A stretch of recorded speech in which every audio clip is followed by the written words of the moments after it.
गोलू बाबू ना बजा।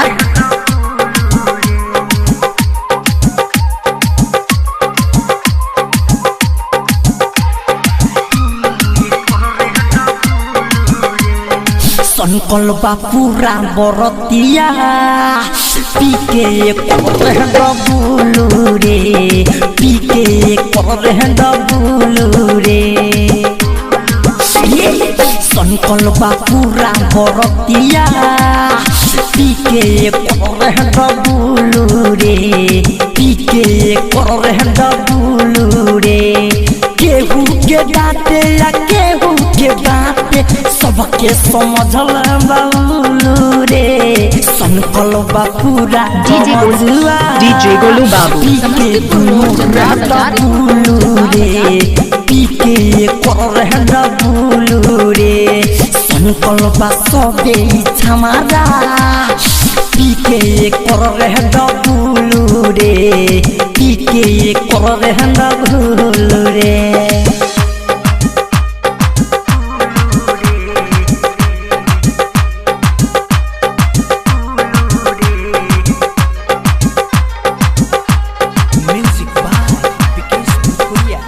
डीजे गोलू बाबू समस्तीपुर रोड चंदा बाजार। बिया काटा राई बिया चिकनाई लचपता पातर कमहदिया।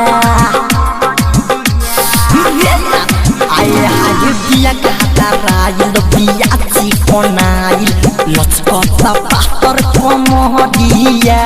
मन कर लेली गलिया चुमा जाई के एकदा पंजरिया। संकल्पा पूरा बरतिया पीके करे डबुलू रे, पीके करे डबुलू रे। संकल्पा पूरा बरतिया पीके करे डबुलू रे, दुनू ये करे डबुलू रे। गोलू बाबू चंदा बाजार।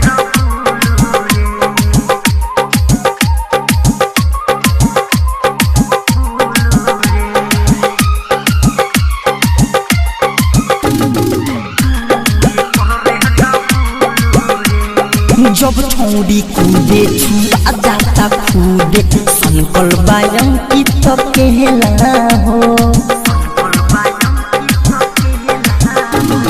जब छोड़ी कूदे छुआ जाता कूदे संकल्पा अकेला हो।